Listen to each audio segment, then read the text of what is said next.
Vamos lá, pessoal, dando sequência aos domínios morfoclimáticos brasileiros, né? Sempre com o nosso SESC, SOS, Vestibular, Geografia do Brasil, com seu professor predileto, professor Sérgio Neto.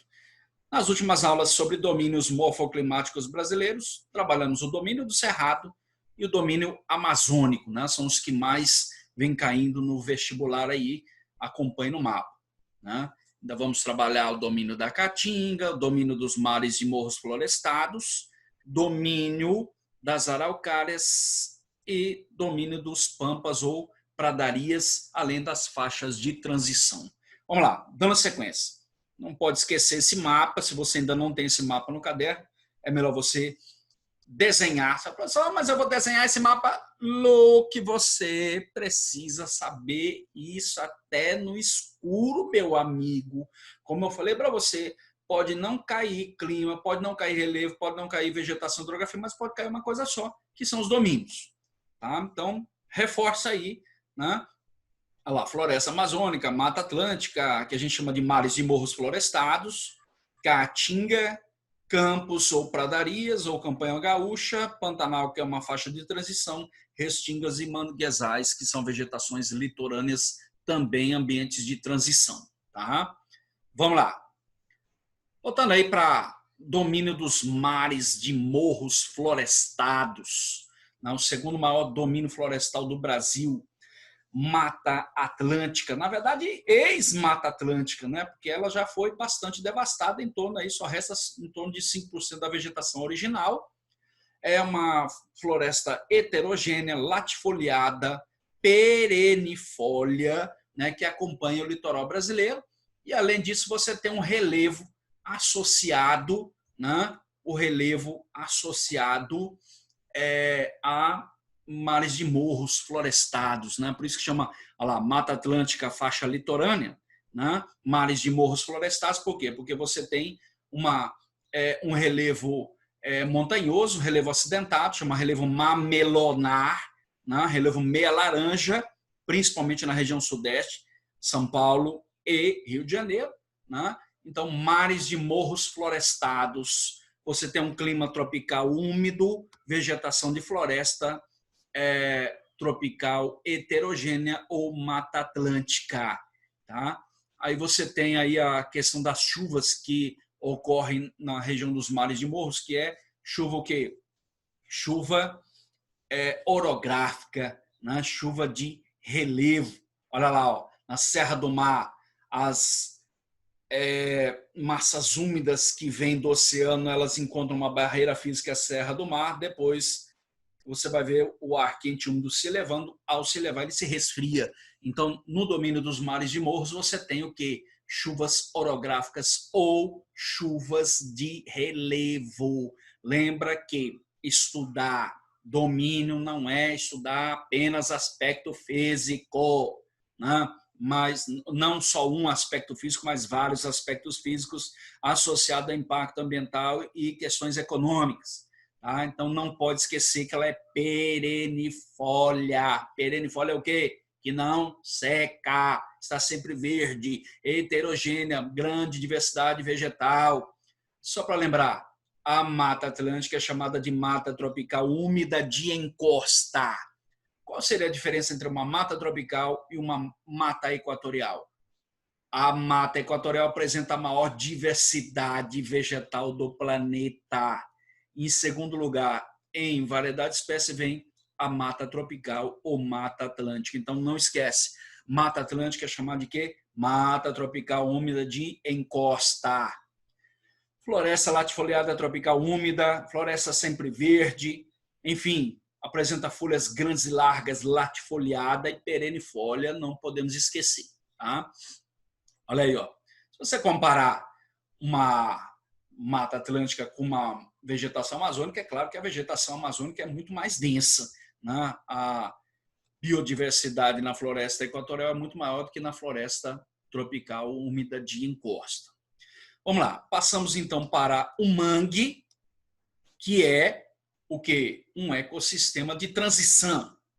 Você sabe, inclusive, deixa eu só voltar aqui no mapa, né, que o mangue né, que vai dominar aqui, ó, desde da ilha de Marajó, né, até o sul do país, Maranhão, por exemplo, você tem mangue, principalmente no litoral ocidental. E aí o que eu tenho que saber do mangue? O que eles podem cobrar sobre mangue? Eu vou ficar bem aqui embaixo para não atrapalhar você. O mangue é um ecossistema de transição. Anota no seu caderno isso que você está vendo aí. Como assim ecossistema de transição? Ecossistema só tem mangue quando tem água doce, quando tem rio e quando tem água salgada, quando tem mar. Tá? Por isso que ele é uma faixa de transição. Pelo fato de ele ser uma faixa de transição, ele é chamado de ecossistema ecótono. Ecótono quer dizer o quê? Faixa de transição. Beleza. Inclusive, a variedade de espécies vegetais é pequena, tem no máximo 8 tipos de formações vegetais. Mas o mangue acaba assumindo uma importância absurda dentro, né, da biodiversidade litorânea. Por quê? Porque o mangue serve de berçário para a reprodução de peixes e crustáceos. Né? Por isso que ele é importante. Agora, em termos de vegetação, é reduzida. Em termos de variedade de espécies, né, ele serve de berçário para peixes e crustáceos. Não pode esquecer isso aí. Lembrando que o mangue também apresenta, né, aspectos característicos, né, raízes aéreas, olha lá, as raízes brotam do chão para cima. Por que a raiz é aérea? Porque você tem ausência de oxigênio no solo, você tem muita matéria orgânica, você tem sal, ambiente salino, né? Por isso que a gente diz que o mangue é uma vegetação halófila.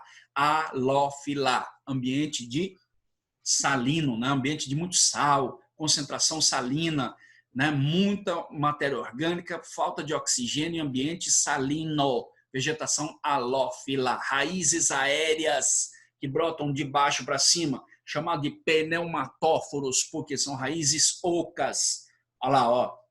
Então tem toda essa característica, lembrando que o ambiente do mangue é um ambiente mal cheiroso justamente porque tem excesso de matéria orgânica, né? E também, é claro, a questão ambiental que a gente ainda vai mencionar. E você vai ver, né, o pessoal tentando arrancar caranguejo do mangue, porque justamente o mangue é o local de reprodução desses seres vivos. Tá? Olha aí, ó. Então você vê, né, presença de animais que vivem em função do mangue, né, de ser considerado um berçário de animais, de peixes e crustáceos, né, raízes aéreas, ambiente mal cheiroso. Né? Volta só um pouquinho. Não esquece as questões de impactos ambientais sobre o mangue. Anota aí no seu caderno quais seriam os impactos ambientais. Bom, nós temos vários impactos ambientais no mangue. Anota aí, impactos ambientais no mangue. Bota lá. Primeiro, desmatamento para extração de madeira, extração de lenha, né? Padarias, pizzarias que muitas vezes se utilizam da lenha, né, da madeira do mangue. Então, desmatamento para extração de madeira e lenha.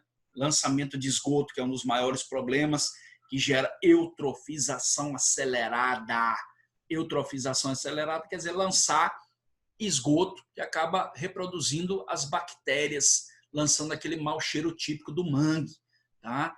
E aí você tem lançamento de esgoto, lançamento de lixo, são grandes problemas que existem no mangue. Aqui na nossa cidade, São Luís, nós temos o quê? Nós temos também aterro urbanístico, a região aí do Renascença 2 é uma área onde tem o Parque Estadual da Laguna da Jança, é uma região que foi aterrada, né? Ou seja, o mangue desapareceu porque jogaram terra em cima dele, compactaram. Então, aterro urbanístico também é um impacto ambiental no mangue. Então, não esquece da questão do mangue ser um berçário de peixes e crustáceos, que isso cai bastante no vestibular, e a própria aparência, tá, desse ecossistema de transição.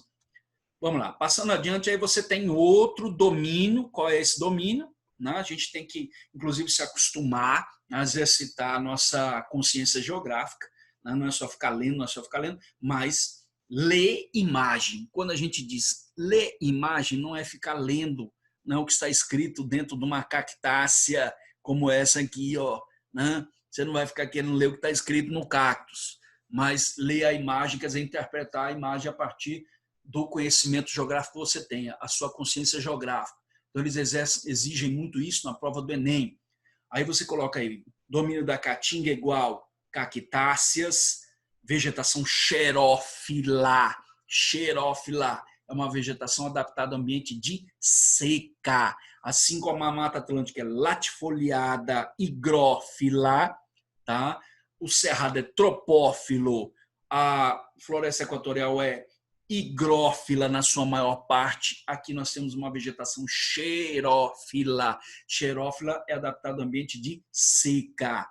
Outra coisa, além, né, da vegetação xerófila, você não pode esquecer a paisagem em geral. Vou ficar bem no meio aqui para não atrapalhar você, tá? Você vai anotando isso que eu estou falando aí, meu filho. Anota lá. Como é o solo da região da Caatinga? Olha para baixo aí, ó, solo pedregoso, raso, né? Se não tem água, ele é raso e tem muita pedra. Então o solo é raso, pedregoso.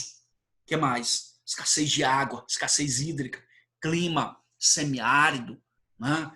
Você lembra quando eu falei de cerrado, que eu falei, há uma diferença entre cerrado e caatinga, que as duas são vegetações arbustivas, porém, na caatinga você vê o chão, olha lá, você está vendo o solo, no cerrado você vê capim. E não esquece também que a vegetação, né, da caatinga, o domínio da caatinga, né, está associado a uma forma de relevo que é o quê? Depressões interplanáuticas. A depressão sertaneja, por exemplo. Então, falou de cerrado, são chapadões tropicais. Falou de caatinga, o domínio da caatinga, qual é o relevo? Depressões interplanáuticas submetidas à pediplanação. Que diabo é isso, doido? Depressões interplanáuticas, olha lá, submetidas à pediplanação, ou seja, a desagregação pela ação do calor. Pediplanação é a desagregação pela ação do calor. Posso chamar também de intemperismo físico, ação do calor, tá? Vegetação arbustiva, não esquece que a caatinga é uma vegetação arbustiva e ela também é caducifólia. Professor, mas como é que ela é caducifólia? Caducifólia porque ela tem folha caduca, né? Durante a estiagem prolongada, a caatinga perde as suas folhas como forma de economia de energia, tá? Então, folha caduca, caducifólia, ou decídua, é uma característica da caatinga. Se você me perguntar, professor, mas qual é a economia que gira em torno da caatinga? Pecuária extensiva, tá? Clima tropical semiárido ou simplesmente tropical, tendendo a seco pela irregularidade das massas de ar, ou somente semiárido, ou seja, não chove. Tá? Olha lá. Isso aí você está vendo aí é o outro nome que recebe a caatinga, que é a Mata Branca na língua indígena. Tá? Tudo aquilo que nós falamos está lá nesse slide. Dá um pause aí na tela, escreve no seu caderno quais são as características, se você não anotou, para que você não esqueça. Tá? Aí você está vendo aí, ó, né, que é muito comum também na região da Caatinga, né, os chamados rios intermitentes ou rios temporários. Quando se fala assim, ó, rio intermitente, é rio que seca, rio temporário. Você tem dois tipos de rio, rio perene e rio intermitente. Na região da Caatinga, os rios são intermitentes ou temporários. É mais fácil, inclusive, na região da Caatinga, você dizer para mim qual é o único rio que é perene, né, no sertão. É o São Francisco. E os demais são todos intermitentes. Né? Tem rios que aparecem só na época da chuva. Os rios efêmeros, olha aí, ó, a maior parte deles são temporários ou intermitentes. Ó. Eles desaparecem. Aí o pessoal andando no meio do rio, ó, do leito do rio. Na época da seca você não tem água. Tá? E aí daqui a pouco a gente volta para dar sequência aos domínios, né, que ainda falta, o domínio da araucária, por exemplo. Então, daqui a pouco a gente volta, continue seguindo nossas aulas, acompanhando nossas aulas, escrevendo aquilo que você está ouvindo e resolvendo as atividades que a gente manda na plataforma para você, o SESC com você, neste momento bastante difícil, né, mas que você não pode jogar toalha, não pode deixar de lado o conhecimento, porque o vestibular do Enem virá, quer queira, quer não, em janeiro, né? E a gente está se preparando, o SESC está se preparando você nós todos estamos estudando junto para colocar você na universidade. Até mais. E não deixe de ver nossas aulas.